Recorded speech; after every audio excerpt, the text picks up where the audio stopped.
ನಮಸ್ಕಾರ ಸ್ನೇಹಿತರೆ. ದೇಶದ ಐಟಿ ರಾಜಧಾನಿ, ಜಾಗತಿಕ ಹೂಡಿಕೆದಾರರ ನೆಚ್ಚಿನ ತಾಣ, ಆಧುನಿಕ ಮೂಲಸೌಕರ್ಯಗಳ ನಗರ ಅನ್ನೋ ಹೆಗ್ಗಳಿಕೆಗೆ ಪಾತ್ರವಾಗಿರೋ ಬೆಂಗಳೂರು ಇವತ್ತು ಮತ್ತೊಂದು ಆತಂಕಕಾರಿ ದಾಖಲೆಯತ್ತ ಸಾಗ್ತಾ ಇದೆ.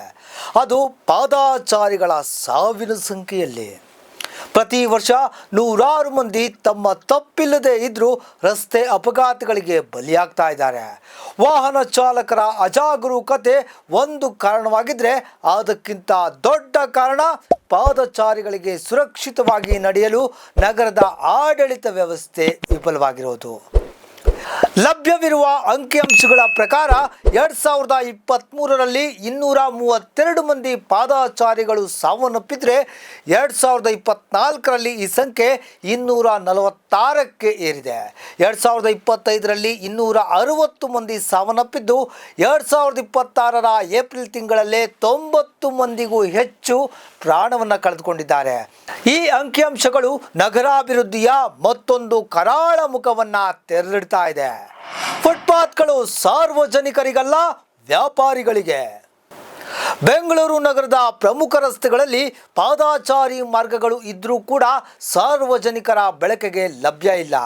ಅಂಗಡಿಗಳ ವಿಸ್ತರಣೆ, ಹೋಟೆಲ್ಗಳ ಮೇಜು ಕುರ್ಚಿಗಳು, ಹಣ್ಣು ತರಕಾರಿ ವ್ಯಾಪಾರ, ಬಜ್ಜಿ ಬೋಂಡಾ ಗಾಡಿಗಳು, ಕಟ್ಟಡ ಕಾಮಗಾರಿಯ ಸಾಮಗ್ರಿಗಳು, ಜಾಹೀರಾತು ಫಲಕಗಳು ಮತ್ತು ವಾಹನ ಅಕ್ರಮ ಪಾರ್ಕಿಂಗ್ನಿಂದ ಇವತ್ತು ಫುಟ್ಪಾತ್ಗಳು ಸಂಪೂರ್ಣವಾಗಿ ಆಕ್ರಮಣಗೊಂಡಿದೆ. ಇದರ ಪರಿಣಾಮವಾಗಿ ಸಾರ್ವಜನಿಕರು ರಸ್ತೆಯಲ್ಲೇ ನಡೆಯಬೇಕಾದಂತಹ ಅನಿವಾರ್ಯತೆಯನ್ನು ಎದುರಿಸ್ತಾ ಇದ್ದಾರೆ. ಇದೇ ಅನೇಕ ಅಪಘಾತಗಳಿಗೆ ಪ್ರಮುಖ ಕಾರಣವಾಗಿದೆ.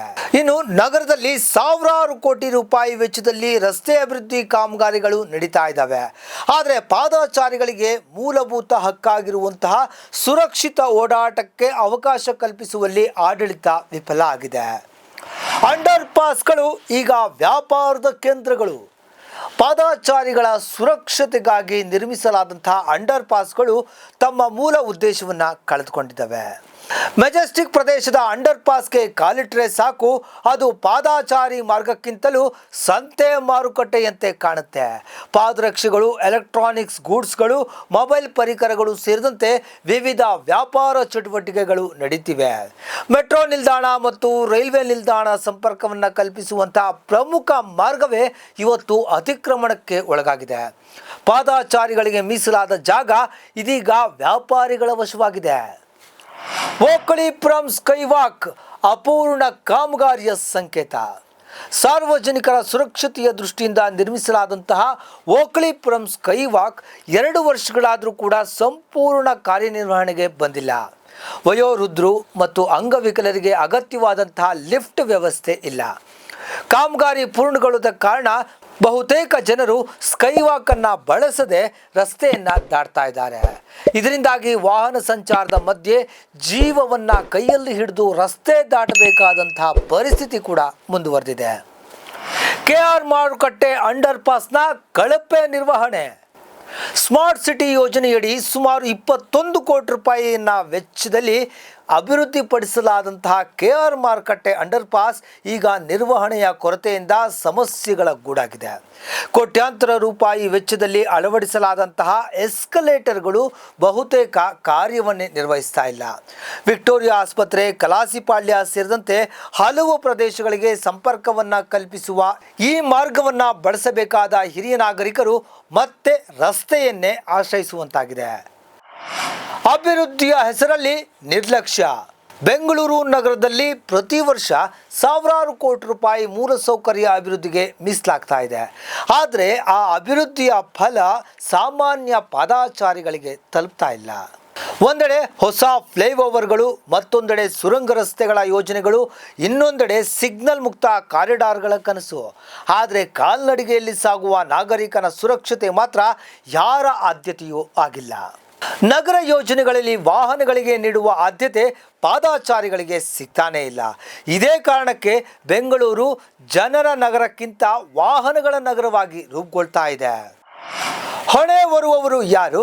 ಪ್ರತಿ ಅಪಘಾತದ ನಂತರ ವಾಹನ ಚಾಲಕರ ವಿರುದ್ಧ ಪ್ರಕರಣ ದಾಖಲಾಗುತ್ತೆ. ಆದರೆ ಫುಟ್ಪಾತ್ ಅತಿಕ್ರಮಣ ತೆರವುಗೊಳಿಸದ ಅಧಿಕಾರಿಗಳ ವಿರುದ್ಧ ಯಾವ ಕ್ರಮ ಆಗ್ತಾ ಇದೆ? ಬಳಕೆಗೆ ಬಾರದ ಸ್ಕೈ ವಾಕ್ಗಳನ್ನು ನಿರ್ಮಿಸಿದ ಗುತ್ತಿಗೆದಾರರ ವಿರುದ್ಧ ಯಾವ ತನಿಖೆ? ನಿರ್ವಹಣೆ ಮಾಡದ ಸಂಸ್ಥೆಗಳ ವಿರುದ್ಧ ಯಾವ ಹೊಣೆಗಾರಿಕೆ ನಿಗದಿ? ಈ ಪ್ರಶ್ನೆಗಳಿಗೆ ಉತ್ತರ ಸಿಗುವವರೆಗೆ ಪಾದಾಚಾರಿಗಳ ಸಾವುಗಳು ಮುಂದುವರಿತಾನೆ ಇರ್ತವೆ. ಒಂದು ನಗರ ಎಷ್ಟು ಅಭಿವೃದ್ಧಿ ಹೊಂದಿದೆ ಎಂಬುದನ್ನು ಅದರ ಎತ್ತರದ ಕಟ್ಟಡಗಳು ಅಥವಾ ಫ್ಲೈಓವರ್ಗಳಿಂದ ಅಳೆಯೋದಲ್ಲ. ಒಬ್ಬ ಸಾಮಾನ್ಯ ನಾಗರಿಕ ಸುರಕ್ಷಿತವಾಗಿ ನಡೆದು ಮನೆ ತಲುಪಬಹುದೇ ಅನ್ನೋದರಿಂದ ಅಳೆಯಲಾಗುತ್ತೆ. ಬೆಂಗಳೂರು ಇವತ್ತು ಆ ಪರೀಕ್ಷೆಯಲ್ಲಿ ಫೇಲ್ ಆಗ್ತಾ ಇದೆ. ಪಾದಾಚಾರಿಗಳಿಗಾಗಿ ನಿರ್ಮಿಸಲಾದ ಫುಟ್ಪಾತ್ಗಳು ಅತಿಕ್ರಮಣಕ್ಕೆ ಒಳಗಾಗಿದೆ. ಅಂಡರ್ ಪಾಸ್ಗಳು ವ್ಯಾಪಾರದ ಕೇಂದ್ರಗಳಾಗಿವೆ. ಸ್ಕೈ ವಾಕ್ಗಳು ಅಪೂರ್ಣಗೊಂಡಿದೆ. ಹೀಗಾಗಿ ಇವತ್ತು ಬೆಂಗಳೂರಿನ ಅನೇಕ ಪಾದಚಾರಿ ಮಾರ್ಗಗಳು ವಾಕ್ವೇಗಳಲ್ಲ, ಡೆತ್ವೇಗಳಾಗಿ ಮಾರ್ಪಡುತ್ತಿವೆ.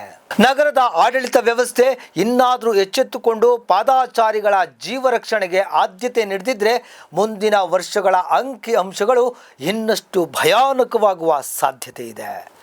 ನೋಡಿದ್ರಲ್ಲ ವೀಕ್ಷಕರೇ, ಈ ಮಾಹಿತಿ ನಮಗೆ ಇಷ್ಟವಾಗಿದ್ದಲ್ಲಿ ಲೈಕ್ ಮಾಡಿ, ಶೇರ್ ಮಾಡಿ, ನಮ್ಮ ಚಾನಲನ್ನು ಸಬ್ಸ್ಕ್ರೈಬ್ ಮಾಡಿ, ಬೆಲ್ ಬಟನ್ ಐಕಾನನ್ನು ಒತ್ತೋದನ್ನು ಮರಿಬೇಡಿ. ನಮಸ್ಕಾರ.